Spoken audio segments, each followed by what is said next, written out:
ఎంతో అభిమానంతో దాదాపు 2-2.5 నెలల పాటు కష్టపడి మీరే అభ్యర్థి అన్నంతగా ప్రయత్నించి గెలిపించుకున్న మీ గౌరవ ఎమ్మెల్యే గారు సోదరుడు మల్కాజ్గిరి శాసనసభ్యుడు సోదరుడు మర్రి రాజశేఖర్ రెడ్డి గారు, గౌరవనీయులు సోదరులు నందికంటి శ్రీధర్ గారు, మాజీ ఎంబీసీ కార్పొరేషన్ చైర్మన్ గారు, గౌరవనీయులు వేదికపైన ఆసీనులైన మన జీహెచ్ఎంసీ కార్పొరేటర్లు సోదరి స్థానిక కార్పొరేటర్ గారు సోదరి సునీత గారు, సోదరుడు రాము యాదవ్ గారు, అదేవిధంగా సోదరి చింతల విజయశాంతి గారు, మీనా గారు, సోదరి సబిత గారు, అదేవిధంగా వేదికపైన ఆసీనులైన గౌరవనీయులైన మాజీ కార్పొరేటర్లు నరసింహరావు గారు, ఇంకా ఇతర పెద్దలు పరశురామ్ రెడ్డి గారు, ఇంకా మన వేదిక పైన ఉన్న డివిజన్ అధ్యక్షులు, అదే మాదిరిగా రావుల అంజయ్య గారు, మన పార్టీ సీనియర్ రాష్ట్ర నాయకులు, సోదరుడు మన మల్లారెడ్డి గారి కుమారుడు, యువ నాయకుడు, ఉత్సాహవంతుడు డాక్టర్ శ్యామకూర భద్రారెడ్డి గారు, అదేవిధంగా వేదిక పైన ఆసీనులైన మరి నాయకులందరికీ ఎవరెవరి పేర్లు అయితే నేను చెప్పలేదో మీరందరూ మనసులోనే తిట్టుకోండి, బయట తిట్టుకోండి. అదేవిధంగా మీరు ముంగట కూర్చున్న వాళ్ళు కూడా ఎవ్వరు ఇంకా అన్నం తినలేదని ఇప్పుడే రాజశేఖర్ చెప్పిండు. నేను కూడా తినలేదు. తిన్నారా లేదా? తినలేదా? రాజశేఖర్ తిండి పెడుతున్నా లేదా? చక్కగా పెడతాడా? అయితే పర్వాలేదు. దీని తర్వాత భోజనం ఉంది కాబట్టి ఎక్కువసేపు ఏం మాట్లాడాలి, 5 నిమిషాలు. మీ అందరికి తెలుసు, హైదరాబాద్ లో జీహెచ్ఎంసీలో బ్రహ్మాండంగా ఇక్కడ ఉండే ప్రతి ఆడబిడ్డ, ప్రతి అన్న, ప్రతి తమ్ముడు ఆలోచనతో అభివృద్ధి జరగాలి అంటే కేసీఆర్ ఉండాలి, ఖచ్చితంగా గులాబీ జెండానే ఉండాలి అనే ఆలోచనతో జీహెచ్ఎంసీలో మొత్తంగా మనకే అవకాశం ఇచ్చినారు. ఒకటి మిస్ అయినాం, అది కూడా తప్పిదారి మిస్ అయినాం. ఆ గోషామహల్లో రాజాసింగ్ అంటూ ఒక్కడ దెబ్బన కొద్దిగా మిస్ అయింది, కానీ లేకపోతే అది కూడా మొత్తంగా క్లీన్ స్వీప్ అయి హైదరాబాద్ లో ఎక్కడ కూడా వేరే జెండా కనబడని పరిస్థితి మన జరిగిన శాసనసభ ఎన్నికల్లో.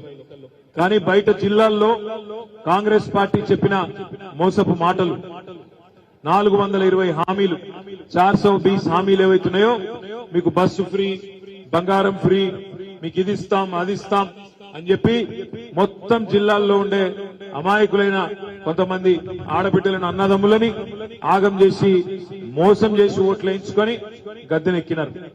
గద్దెనెక్కి 60 రోజులు అయింది. ఈ 60 రోజుల్లోనే రాష్ట్రంలోని ప్రతి గ్రామంలో చర్చ జరుగుతా ఉన్నది. ఈ 60 రోజుల కంటే ముందు ప్రభుత్వం ఎట్లుండే, ముందు పరిస్థితి ఎట్లుండే, ఇవాళ ఎట్లా ఉన్నదో ప్రతి గ్రామంలో ఇలా చర్చ జరుగుతా ఉన్నది. రైతులు చూసుకుంటా ఉన్నారు ఒకళ్ళ ముఖాలు ఒకళ్ళు. అయ్యో ఎంత పని చేస్తే కేసీఆర్ గారు ఉన్నప్పుడు వారం 10 రోజుల లోపల మన ఫోన్లన్నీ టింగు మన మోగుతుండే, 7,600 కోట్ల రూపాయలు మన 70 లక్షల మంది రైతుల ఖాతాల్లో రైతు బంధు పడుతుండే. కానీ ఈ ప్రభుత్వం వచ్చినాక 60 రోజులైంది, 10,000 కాదు 15,000 ఇస్తామన్నారు. కానీ ఇప్పటి వరకు ఆ 10,000కే దిక్కు లేదు అని చెప్పి రాష్ట్రంలోని రైతులందరూ బాధపడే పరిస్థితి. అదేవిధంగా కరెంటు కోతలు చాలు అయినాయి. మల్కాజ్గిరిలో కూడా చాలు అయినాయా? పోతుందా కరెంటు? పోతలేదా? పోతుందా? ఇక మళ్ళా కొనుకొచ్చుకోవాలి ఇన్వర్టర్లు, జనరేటర్లు. ఎందుకంటే ముందే చెప్పినాం, మనం కాంగ్రెస్ కావాలన్నా కరెంటు కావాలన్నా అని అడిగినాం, సిల్కకు చెప్పినట్టు చెప్పినాం. కానీ కొంతమంది విన్నారు, హైదరాబాద్ వాళ్ళు తిన్నారనుకో, బయట ఇన్లే. వినకపోతే ఏమైంది, ఇవాళ కరెంటు కూడా పోయే పరిస్థితి. గ్రామాలలో మళ్ళొక్కసారి ఇవాళ మోటార్లు కాలిపోవడు, ట్రాన్స్ఫార్మర్లు వేలిపోవడం, ఇంకెండకాలం కూడా రాలే. ఆల్రెడీ కరెంటు కష్టాలు చాలు అయినాయి. ఇక ఫ్రీ బస్ అని పెట్టిండ్రు ఒకటి. ఇక ఫ్రీ బస్ ఏమైతుందో నాకంటే బాగా మీకే తెలుసు, మీరే చూస్తున్నారు. ఆ బస్సు డ్రైవర్ ఎక్కే అందులోకెళ్ళి ఎక్కుతున్నారు, ఆ డోర్లకెళ్ళి, ఆ కిటికీలకెళ్ళి దుక్కుతున్నారు లోపల పోయి సీట్ల కోసం. ఎన్నడూ చూడలే మనం జీవితంలో ఇట్లాంటి దృశ్యాలు. మా ఆడబిడ్డలు ఒకళ్ళనొకళ్ళు జుట్లు పట్టుకొని కొట్టుకుంటాను, అక్కడక్కడ చెప్పులతో కొట్టుకున్నారు. ఇంతకంటే దుర్మార్గమైన పరిస్థితి నేనైతే చూడలేదు. ఒక దిక్కేమో ఆడబిడ్డలు గుద్దుకునే పరిస్థితి వచ్చింది, ఇంకో దిక్కు టికెట్ కొనుక్కున్న మొగోళ్లు వాళ్ళు నిలబడి వాళ్ళు తిట్టుకునే పరిస్థితి వచ్చింది. బయటనేమో 6.5 లక్షల మంది ఆటో డ్రైవర్లు రెక్కాడితే గాని రెక్కాడనోళ్ళు వాళ్ళు తిట్టుకుంటా ఉన్నారు. మార్పు అని ఓటేసినాం, మా కొంపనే ముంచుకున్నాడు ఈయన అని చెప్పి ఆయన వాళ్ళు తిడుతా ఉన్నారు. నేను నిన్న కుత్బులాపూర్ నియోజకవర్గానికి పోయినా. షాపూర్ లో ఒక మార్కెట్ ఉంటే ఆ మార్కెట్ లకు పోయినా. ఒక పెద్ద మనిషి కలిసింది నాకు, సులోచనమ్మ అని. ఆమె ఒకటే చెప్పింది, కొడుక మేమైతే హైదరాబాద్ లో మంచిగా ఆలోచన చేసి ఓట్లు వేసినాం, ఊర్లలోనే మోసపోయినరు, తినే పల్లెంలా ఆయనతో మన్ను పోసుకున్నారని చెప్పి ఆ పెద్దమ్మ చెప్తుంటే ఇవాళ నాకు ఊర్లలో అనుకుంటున్న మాటలు కూడా నిజమే అనిపిస్తా ఉన్నది. పెద్ద పెద్ద మాటలు చెప్పిండ్రు, మేము ఇది చేస్తాం అది చేస్తాం, కేసీఆర్ 10,000 ఇస్తే మేము 15,000 ఇస్తాం, కేసీఆర్ 2,000 పెన్షన్ ఇస్తే మేము 4,000 ఇస్తాం, ఆడబిడ్డలందరికీ నెలకు ప్రతి ఒక్క మహిళకు 2,500 ఇస్తాం అని చెప్పి నోటికొచ్చిన మాటలు చెప్పి మొన్న సెక్రటేరియట్ పోయి ముఖ్యమంత్రి గారు మాట్లాడుతున్నాడు. ఎంత సిగ్గుచేటు ఒకసారి ఆలోచన చేయండి. ఆయన అంటాడు అక్కడ పోయి మేమేదో ఇక్కడ లంకె బిందెలు ఉన్నాయనుకొని వచ్చినాం, ఇక్కడ లంకె బిందెలు లేవు, ఖాళీ కుండలు ఉన్నాయంటున్నాడు. మరి ఆయన ఇదివరకు ఏం చేస్తున్నాడు నాకైతే తెలియదు. లంకె బిందెల కోసం ఎవరు తిరుగుతారు? గడ్డపారలు పట్టుకొని తటపారలు పట్టుకొని నెత్తి మీదకి వెళ్లి తువ్వాల కప్పుకొని అర్ధరాత్రి దొంగలు తిరుగుతారు లంక బిందెల కోసం. ఏడ తిరుగుతారు? పాడుబడ్డ కోటలల్లా, పాడుబడ్డ దేవాలయాలల్లా, పాడుబడ్డ గడిలల్లా అర్ధరాత్రి దొంగలు తిరుగుతారు. మరి ఈయన ఇదివరకు ఏం చేస్తున్నారో నాకైతే తెలియదు. పాత అలవాట్లు ఊతలేనట్టున్నాయి. ఇంకా లంక బిందెలు ఉన్నాయనుకొని వచ్చిన ఖాళీ కుండలున్నాయి. అయ్యా రేవంత్ రెడ్డి గారు, సెక్రటేరియట్ లో లంకె బిందెలు ఉన్నాయి, సెక్రటేరియట్ లో కంప్యూటర్లు ఉంటాయి, సెక్రటేరియట్ లో పనిచేసే ఉద్యోగులు ఉంటారు, వాళ్ళతో చేయించుకునే తెలివి ఉంటే పని చేస్తారు, ప్రజలకు సేవ చేస్తారు. నేను తవ్వకపోయేందుకు వచ్చిన, దుబ్బుకు తినేందుకు వచ్చిన, ఇవాళ నేను అనుకోకుండా ఇక్కడ వచ్చి పడ్డా, కాంతే గారెల బుట్టలు వచ్చి పడ్డా అన్నట్టు నువ్వు డైలాగులు కొడితే 100 రోజులు ఓపికగా చూస్తాం. నువ్వే అన్నావు, మేమనలే. డిసెంబర్ 9 నాడు 2 లక్షల రుణమాఫీ నరికింది నువ్వే, మేమనలే. అదే విధంగా ఏం చెప్పినావు నువ్వు? అమ్మా ఆడబిడ్డలందరికీ నేను విజ్ఞప్తి చేస్తున్నా, డిసెంబర్ బిల్లు కట్టకుండ్రి, జనవరి బిల్లు కట్టకుండ్రి, సోనియా గాంధీ కడతాదని నువ్వే చెప్పినావు, మేం చెప్పలే. అందరు చూస్తున్నారు. ఇవాళ ఆడబిడ్డలు 1,57,00,000 మంది ఆడబిడ్డలు ఎదురు చూస్తున్నారు. ఏమని? 18 ఏళ్లు నిండిన ఆడబిడ్డలు రాష్ట్రంలో మొన్న ఓట్లేసిన వాళ్ళు 1,57,00,000 మంది. అందరూ కళ్ళల్లో ఒత్తులేసుకొని చూస్తున్నారు. ఎప్పుడు స్టార్ట్ అవుతుంది నెలకు 2,500 ఇచ్చే కార్యక్రమం మహాలక్ష్మి అని ఎదురు చూస్తా ఉన్నారు. ఇంటింటికి 200 యూనిట్లు ఫ్రీ అన్నావు, మళ్ళీ అందులో కూడా కటింగులు పెడతా అంటే ఊకునేందుకు ప్రజలు సిద్ధంగా లేరు. రైతులు ఎదురు చూస్తున్నారు 2 లక్షల రుణమాఫీ ఎప్పుడైతుందని. మేము కూడా 100 రోజులు ఓపికగా ఉంటాం. మార్చి 17 నాడు 100 రోజులు నిండుతాయి. మార్చి 17 తర్వాత 100 రోజుల్లో నువ్వు ఇచ్చిన 420 హామీలు నిలబెట్టుకోకపోతే కాంగ్రెస్ పార్టీకి బొంద దవ్వుడు స్టార్ట్ చేస్తాం. తప్పకుండా బొందలోనే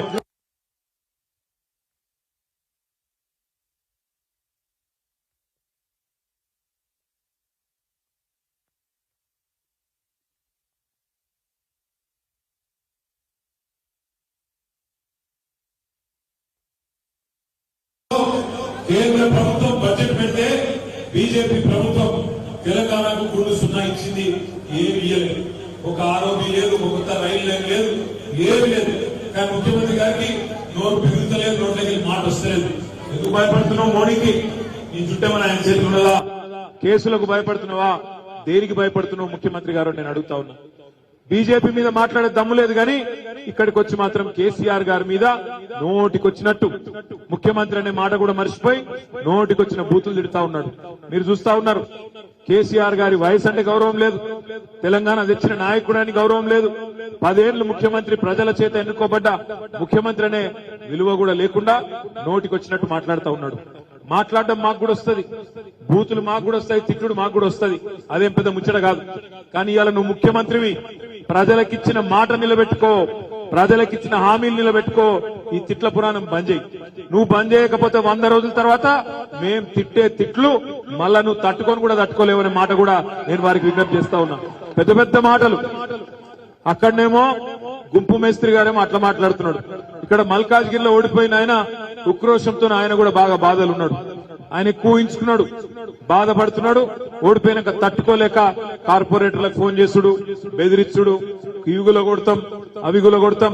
నేను మీకు మల్కాజ్గిరిలో ఉండే మా గులాబీ సైనికులకు, మల్కాజ్గిరిలో ఉండే సామాన్య ప్రజలందరికీ నేను చేసే విజ్ఞప్తి ఒకటే, మీకు ఏ కష్టం వచ్చినా తప్పకుండా మా కార్పొరేటర్లు రాజశేఖర రెడ్డి గారు మేమందరం కూడా మీ దగ్గరికి ఎక్కడికి పిలిస్తే అక్కడికి వస్తాం. ఒకవేళ అవసరం పడితే వీళ్ళ వేధింపులు ఎక్కువైతే మనకు 38 మంది ఎమ్మెల్యేలు ఉన్నారు కేసీఆర్ గారు కాకుండా. అదే విధంగా 27 మంది ఎమ్మెల్సీలు ఉన్నాం, 31 మంది జిల్లా పరిషత్ చైర్మన్లు ఉన్నాం, రాష్ట్ర వ్యాప్తంగా డీసీసీబీ చైర్మన్లు, మొత్తంగా కింది నుంచి మీ దాకా ప్రజాప్రతినిధులు వేల సంఖ్యలో ఉన్నాం. మల్కాజ్గిరిలో మీకు ఎక్కడ ఎవరికి ఏ చిన్న నొక్కుబడ్డా, ఎవరి మీద వేధింపులైనా, ఎవరు బెదిరించినా మొత్తం దండు కట్టుకొని బస్ ఎక్కి మీ దగ్గరికే వస్తాం, అండగా నిలబడతామనే మాట కూడా నేను విజ్ఞప్తి చేస్తా ఉన్నా. భయపడవలసిన అవసరం లేదు. ఎవడో బెదిరిస్తుండని, ఎవడో అధికారి ఎగురుతుండని, వాళ్ళ ఇషారాల అనుగుణంగా డ్రామాలు చేస్తుండని భయపడకండి. ఎందుకంటే ఈ అధికారంలోకి వచ్చిన కొత్తలో ప్రతి ఒక్కరికి ఇట్లా ఎగురుతారు, కొత్త పిచ్చగాని లెక్క కొద్ది ఎక్స్ట్రాలు చేస్తారు. పట్టించుకునే అవసరం లేదు. 3 నెలల తర్వాత 100 రోజులు నిండిన తర్వాత ప్రజల దగ్గరికి పోయే పరిస్థితి ఉన్నది కాంగ్రెస్ నాయకులకు. ఎందుకంటే వాళ్ళకు కూడా తెలుసు ప్రజలకు వీళ్ళు చేతగానోళ్ళని. మనం మంచి బంగారు పల్లెంలో పెట్టి అధికారాన్ని వీళ్ళ చేతికి అప్పచెప్పినాం, ఈ రాష్ట్రాన్ని వీళ్ళకి అప్పచెప్పినాం. బంగారు తునకలాగా తయారు చేసిన రాష్ట్రాన్ని తలసరి ఆదాయంలో భారతదేశంలోనే నెంబర్ 1 చేసి వీళ్ళ చేతుల్లో పెట్టినాం. పెడితే ఇవాళ శ్వేతపత్రాలని ఇంకోటని తప్పించుకునే ప్రయత్నం చేస్తున్నారు, ఇచ్చిన హామీలు ఎగబెట్టే ప్రయత్నం చేస్తున్నారు. ముఖ్యమంత్రి సిగ్గు లేకుండా మాట్లాడుతున్నాడు. కేంద్రంలో కాంగ్రెస్ ప్రభుత్వం వస్తేనే నేను ఇచ్చిన 420 హామీలు నిలబెట్టుకుంటా అని సిగ్గు లేకుండా చెప్తా ఉన్నాడు. ఇంతకంటే సిగ్గుమాలిన మాట ఉందా? గత 10 సంవత్సరాల్లో మోడీ ప్రభుత్వం సహకరించకపోయినా, ఒక్క రూపాయి ఇవ్వకపోయినా కేసీఆర్ గారు కళ్యాణ లక్ష్మి ఇయ్యలేదా, షాదీ ముబారక్ ఇయ్యలేదా, కేసీఆర్ కిట్ ఇయ్యలేదా, రైతు బంధు ఇయ్యలేదా, 24 గంటల కరెంట్ ఇయ్యలేదా, 33 మెడికల్ కాలేజీలు పెట్టలేదా, అభివృద్ధి సంక్షేమాన్ని జోడెద్దుల మాదిరిగా నడిపేయలేదా? ఇవాళ నువ్వు తప్పించుకునే తందుకు కాకపోతే సిగ్గుమాలిన మాటలు. కేంద్రంలో కాంగ్రెస్ వస్తేనే మేమేదో చేస్తాం, మరి అదే ముక్క అసెంబ్లీ ఎన్నికల ముంగడెందుకు చెప్పలే? కేంద్రంలో కూడా గెలిస్తేనే చేస్తాం, లేకపోతే ఇవన్నీ డొల్ల మాటలే అనే మాట ఆనాడు ఎందుకు చెప్పలే? ఈ తప్పించుకునే మాటలను 100 రోజుల వరకు మేము కూడా ఓపికగా, ఎందుకంటే పెద్దవాళ్ళు చెప్తున్నారు తొందరపడకండి, కొత్త ప్రభుత్వం అని పెద్దవాళ్ళు చెప్తా ఉన్నారు. మేము కూడా తొందరపడం, కానీ మేం తొందరపడం కానీ అట్లా అని చెప్పి మాటలు కూడా పడం. తప్పకుండా అవతల ఒక్క మాట అంటే దానికి ధీటుగా సమాధానం చెప్పే సత్తా మనకున్నది. అసెంబ్లీకి పోయేటప్పుడు కేసీఆర్ గారు పిలిచిండ్రు, రాజశేఖర్ ను, నన్ను, మన ఎమ్మెల్యేలందరినీ పిలిచిండ్రు. తొందరపడకండి, ఏమనకండి, నిర్మాణాత్మక ప్రతిపక్షంగా ఉండండి. ఇది మనం తెచ్చిన రాష్ట్రం, ఈ రాష్ట్రాన్ని మనమే కాపాడుకోవాలి, మంచిగా చూసుకోవాలి, తొందరపడకండి, ఏమనకండి అని చెప్పినారు కేసీఆర్ గారు. మేము కూడా అట్లే పోయినాక మంచిగా మర్యాదగా ఉన్నాం. స్పీకర్ ఎలక్షన్ కు రమ్మన్నారు, ఏకగ్రీవం చేసేందుకు పోయి సంతకాలు కూడా పెట్టాం. కానీ తెల్లారి గవర్నర్ గారి ప్రసంగం అని పిలిచింది. గవర్నర్ గారి ప్రసంగం ఒక సామాన్య కాంగ్రెస్ కార్యకర్త ఎలక్షన్ రోజు మాట్లాడిన దానికంటే హీనంగా ఉండే. అందుకే విధి లేని పరిస్థితుల్లో ఎదురుదాడికి దిగినాం. వాళ్ళు ఒక మాట అంటే మేము కూడా సమాధానం చెప్పినాం. అసెంబ్లీ చూసిరా మీరంతా? చూసినరా? చూడలేదా? బాగానే సమాధానం చెప్పినామా?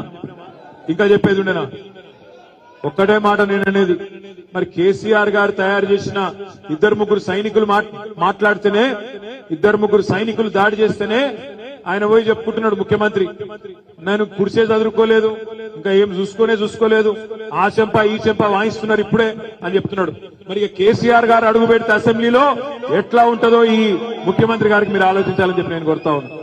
నేను మీ అందరినీ ప్రార్థించేది ఒకటే, ఈ సంవత్సరం ఎన్నికల సంవత్సరం. పార్లమెంట్ ఎన్నికలు ఇదే సంవత్సరం ఉన్నాయి, పంచాయతీ ఎన్నికలు ఇదే సంవత్సరం ఉన్నాయి, మున్సిపల్ ఎలక్షన్లు ఈ సంవత్సరమే ఉన్నాయి, సొసైటీ ఎలక్షన్లు ఈ సంవత్సరమే ఉన్నాయి, జిల్లా పరిషత్ ఎన్నికలు కూడా ఇదే సంవత్సరం ఉన్నాయి. మనందరం కథనోత్సాహంతో, కొత్త ఉత్సాహంతో ఏదో జరిగిపోయిందనే బాధ అవసరం లేదు. అధికారంలో లేము, అది కూడా స్వల్ప తేడాతో కోల్పోయినాం. 1.85% తేడాతోనే అధికారాన్ని కోల్పోయినాం. కానీ హైదరాబాద్ లో మాత్రం ఎక్కడ చూసినా కార్పొరేటర్లైనా ఎమ్మెల్యేలైనా అందరూ మన వాళ్ళే ఉన్నారు. రేపు ఎంపీ కూడా మల్కాజ్గిరిలో మన వాళ్ళే గెలవాలా? నేను మిమ్మల్ని విజ్ఞప్తి చేస్తా ఉన్నా. మొన్న లాస్ట్ టైం రాజశేఖర రెడ్డి గారు పోటీ చేసినారు ఎంపీగా. 2019లో రాజశేఖర రెడ్డి పోటీ చేస్తే స్వల్ప తేడాతో 4-5 వేల ఓట్ల తేడాతోని ఓడిపోయిండు. 30 లక్షల ఓట్లుండే కాన్స్టిట్యున్సీలో 4-5 వేల ఓట్లు మనకొస్తే అయ్యే పోతుండే.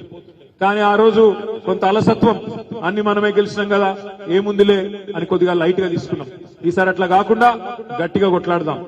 ఈసారి గుర్తుపెట్టుకోండి, ఇప్పుడే సోదరుడు చెప్పినట్టు అక్కడ మల్కాజ్గిరి పార్లమెంట్ గొంతు ఢిల్లీలో వినవడాలంటే కాంగ్రెస్ వాళ్ళతో బీజేపీలతో కాదు. ఏం చెప్పి గెలిచిండు రేవంత్ రెడ్డి లాస్ట్ టైం? ప్రశ్నించే గొంతు ఉండాలన్నాడు. ఏం ప్రశ్నించిండు? మల్కాజ్గిరిలో ఆరో బిల్ లేకపోతే ప్రశ్నించిండా? కంటోన్మెంట్ లో రక్షణ భూములు ఇవ్వకపోతే ప్రశ్నించిండా? మల్కాజ్గిరి పార్లమెంట్ లో కనీసం వరదలు వస్తే నాగోల్లో ఇంకా ఇక్కడ ఆనంద్ బాగులో కనీసం ఎందుకు ఇయ్యలే రూపాయి మోడీ గారు అని ప్రశ్నించిండా? ఎవరని ప్రశ్నించిండు? ఎక్కడ ప్రశ్నించిండు? అందుకే నేను అనేది, ఎన్నటికైనా కాంగ్రెస్ బీజేపీ పార్టీలకు వాళ్ళ గొంతెల్లది. ఢిల్లీలో మాట్లాడాలంటే దమ్ముండది. ఎందుకంటే అవతల రాహుల్ గాంధీ యువతల మోడీ ఉంటే వాళ్ళని చూస్తే నోట్లకెళ్ళి మాట రాదు. అందుకే ఢిల్లీలో పార్లమెంట్ లో మళ్ళీ గర్జించాలంటే ఈ గులాబీ జెండానే గర్జించగలుగుతుంది తప్ప మిగతా వాళ్ళ వల్ల కాదు. ఎందుకంటే మనకు బాసులు ఇక్కడున్నారు, వాళ్ళ బాసులేమో ఢిల్లీలో గుజరాత్ లో ఉన్నారు. అందుకే నేను మిమ్మల్ని ప్రార్థించేది, ఢిల్లీలో కూడా మన గొంతు ఉండాలి. ఢిల్లీలో కూడా గులాబీ జెండా ఎగిరితేనే తెలంగాణ రాష్ట్ర ప్రయోజనాలను పరిరక్షించే, తెలంగాణ అస్తిత్వాన్ని పరిరక్షించే ఒక గులాబీ పతాకం అక్కడ ఎగిరితేనే మన ఎంపీలు పార్లమెంట్ లో ఉంటేనే మన రాష్ట్రానికి లాభం అవుతుంది, మనందరికీ మన ప్రజలకు లాభం అవుతుంది. దయచేసి రానున్న రోజుల్లో ఏప్రిల్లో ఎన్నికలు జరుగుతాయని చెప్తా ఉన్నారు మల్కాజ్గిరికి. మరి మల్కాజ్గిరి పార్లమెంట్ మీద ఎవరు అభ్యర్థిగా వచ్చినా, కేసీఆర్ గారు ఎవరికి అవకాశం ఇచ్చినా అందరం ఎట్లయితే రాజశేఖర్ కోసం కష్టపడ్డామో అదే పద్ధతుల్లో మనమే అభ్యర్థి అన్నట్టుగా కలిసికట్టుగా కష్టపడదాం, కదం దొక్కుదాం. ఒక పార్లమెంట్ అభ్యర్థి ఇంటింటికి పోలేడు. అసెంబ్లీ అభ్యర్థి అన్నా ప్రతి డివిజన్ కి రాగలుగుతాడు, కానీ పార్లమెంట్ అభ్యర్థి ప్రతి డివిజన్ కి, ప్రతి గల్లీకి, ప్రతి కాలనీకి, ప్రతి బస్తీకి రాలేడు. అందుకే మనమే భుజానేసుకోవాలి జెండాను, మనమే భుజానేసుకోవాలి బాధ్యతను. మీ కష్టాల్లో మేము తోడుగా ఉంటాం.